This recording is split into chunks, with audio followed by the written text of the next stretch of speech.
Hi అండి, అందరికీ నమస్తే. నేను మీ Kavitha. Welcome back to honey Ammu 2829 YouTube channel అండి. అందరు ఎలా ఉన్నారు? ఈరోజు రెసిపీ వచ్చేసి వేరుశనగ గుగ్గిలండి. పిల్లలకి ఈవినింగ్ టైం స్నాక్స్లా చేసి పెడితే పిల్లలు చాలా ఇష్టంగా తింటారండి. గుగ్గిళ్ళు ఎంతో టేస్టీగా ఉండే వేరుశనగ గుగ్గిళ్ళు ఎలా ప్రిపేర్ చేసుకోవాలో చూద్దామండి. చాలా సింపుల్గా చేసుకోవచ్చు. వేరుశనగల్ని 4 గంటల పాటు నానేసుకోవాలండి. ఇవి ఇలా నానాలి మనకు వేరుశనగలు అనేవి. ఇప్పుడు ఇదే గిన్నెలో కొద్దిగా వాటర్ పోసుకొని, అంటే వేరుశనగలు మునిగేంత వాటర్ పోసుకోవాలండి. చూసారా? స్టవ్ ఆన్ చేసి మంటని మీడియం ఫ్లేమ్లో వేసుకొని గుగ్గిళ్ళను ఉడికించుకోవాలండి. వీటిని కొంచెం ఉప్పు వేసుకోవాలి. 15 to 20 minutes దాకా ఉడికించుకోవాలండి. ఎందుకంటే పిల్లల కోసం కాబట్టి, పిల్లలకి డైజెషన్ ప్రాబ్లం ఉండకుండా ఉండాలంటే గుగ్గిళ్ళు అనేవి మంచిగా ఉడకాలండి. మనకి గుడ్లు అనేవి ఉడికించుకున్నాం కదండి. చూసారా? ఇలా ఉడికించుకున్న గుగ్గిళ్ళను వాటర్ ఏమి లేకుండా ఇలా వడబోసుకోవాలండి.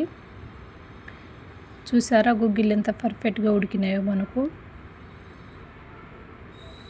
ఇప్పుడు వీటిని పోపు వేసుకోవాలండి. గుగ్గిళ్ళను పోపు ఎలా వేసుకోవాలో చూద్దాము.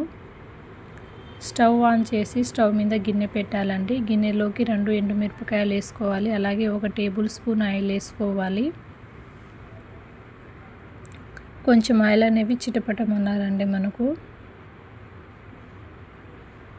కొంచెం ఆయిల్ వేడెక్కాక దీంట్లో మనం కొంచెం జీలకర్ర వేసుకోవాలి. అలాగే మనం ముందుగానే కట్ చేసుకున్న ఆనియన్స్ వేసుకోవాలి. సన్నగా కట్ చేసుకోవాలండి ఆనియన్స్. ఇవి ఇలా ఉండాలి. దీంట్లో 1 రెమ్మ కరివేపాకు వేసుకోవాలండి. మనకు ఆనియన్స్ అనేవి కొంచెం కలర్ చేంజ్ అవ్వాలండి.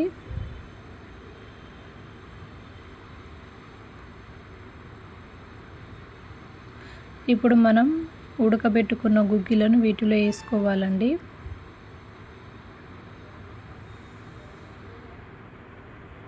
గుగ్గిలు మొత్తం వేసుకున్నాం కదా. ఈ గుగ్గిలు పిల్లల కోసం కాబట్టి నేను ఇక్కడ కారం కొంచెం తక్కువ వేసుకుంటున్నానండి. కారం అనేది గుగ్గిళ్ళకు పట్టేలా కలిపేసుకోవాలి. ఇలా మొత్తం గుగ్గిళ్ళకు పట్టేలా కలిపేసుకోవాలండి కారం. చూసారా? గుగ్గిళ్ళకి ఇట్లా పట్టాలి. 2 నిమిషాల పాటు చూడండి. ఎంతో టేస్టీగా ఉండే వేరుశనగ గుగ్గిళ్ళు అనేవి మనకు రెడీ అయినాయి. పిల్లలు కూడా ఎంతో ఇష్టంగా తింటారండి. పిల్లలకి ఈవినింగ్ టైంలో స్నాక్స్లా ఇవ్వండి.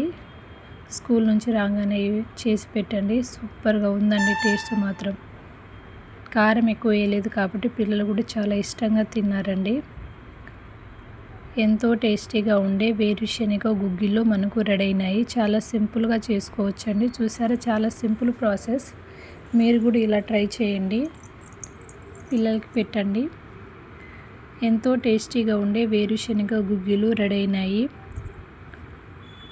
చూడండి, చూస్తుండగానే తినాలనిపించేస్తుంది కదా మీకు. ఇంకెందుకు ఆలస్యం, మీరు కూడా ట్రై చేయండి.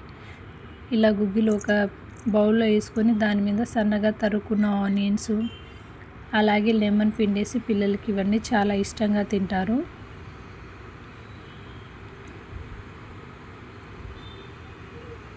అలాగే మన ఛానల్ని సబ్స్క్రైబ్ చేయండి, లైక్ చేయండి, షేర్ చేయండి. గుగ్గిళ్ళు ఎలా వచ్చిందో కామెంట్లో చెప్పండి.